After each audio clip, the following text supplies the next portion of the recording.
Okay, in this video I want to talk about factoring using the greatest common factor.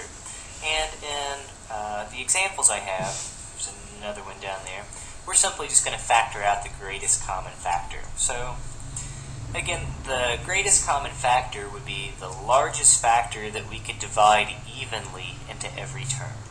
And basically to do this, the way I think about it at least, what's going through my mind, is the first thing is I see that in my first example there are three terms. I see the 2x cubed y to the 8th, 6x to the 4th y squared, and then the 10x to the 5th y to the 10th.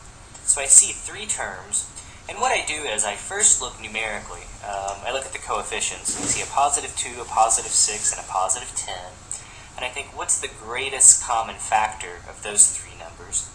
Well, I believe that would be a 2. And then next what I do is I start looking at my variables. So I notice that there's an x in the first one, also in the second term, and in the third term.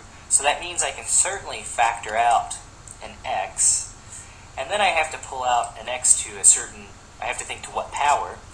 And there's a 3, a 4, and a 5. Basically what you do is you just pull out the smallest exponent. So we're going to factor out an x to the third. Likewise, we have a y, y, and a y, so I'm going to pull out a y. Again, I look at the exponents. There's an 8, a 2, and a 10. The smallest exponent is a 2, so I'm going to factor out y squared. Okay, so now we've pulled out the greatest common factor. So I have to think what would go back inside the parentheses so that when I multiply things out, I get what's above it. If you start with three terms, if you factor something out, inside the parentheses you still have to have three terms, so be careful about that. So I think 2 times what is 2? Well, just 1. And then I think x cubed times what is x cubed? Again, just times 1, we wouldn't need anything. And then I think y squared times what would be y to the 8th. And again, since we have to add exponents, we would need a y to the 6th. So notice if I multiply 2x cubed y squared times 1y to the 6th, I'll get my first term.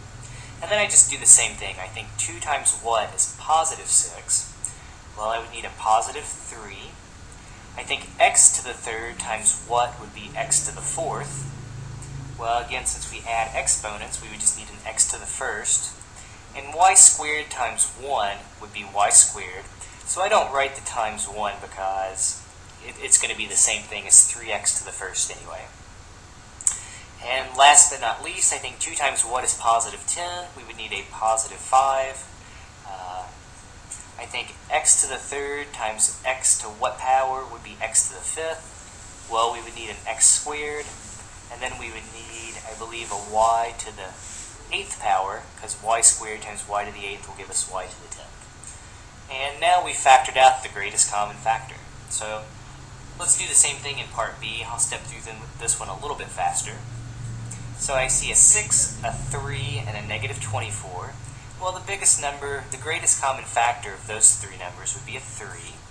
I notice there's an a and a b in all of the terms. So I can factor out a to some power. I can factor